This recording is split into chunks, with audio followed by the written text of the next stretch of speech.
দেখছে AGT Live 24/7। This is AGT Live 24/7.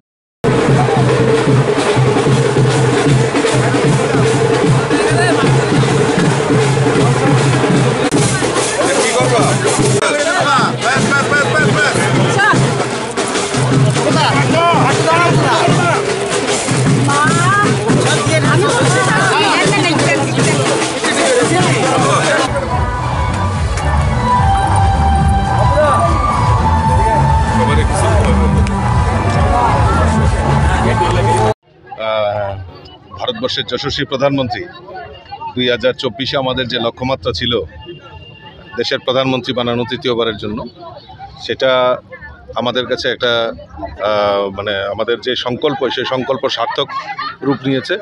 তৎসঙ্গে Tripura রাজ্যেও আমরা ভারতীয় জনতা পার্টির যে জয়, এটা সারা ভারতবর্ষের মধ্যে নজর কাড়া জয়। এই জয় মানুষের জয়। সাধারণ মানুষ যেভাবে ভারতীয় জনতা পার্টির উপরে পূর্ণ আস্থা রেখেছে, তার জন্য আমি আপনাদের মাধ্যমে সমস্ত রাজ্যবাসীকে ধন্যবাদ জানাচ্ছি।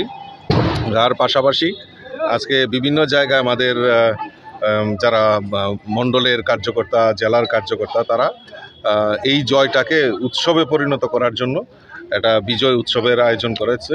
13 প্রতাপগড় মণ্ডল কমিটির উদ্যোগে আমাদের স্থানীয় বনকুমারীতে এই বিজয় উৎসবের আয়োজন করা হয়েছে। সেখানে সমস্ত কার্যকর্তাদের এখানে আহ্বান করা হয়েছে, তাদের মধ্যে যাতে উৎসাহ, উদ্দীপনা এবং আমরা এই বিজয় উৎসবটাকে পালন করি।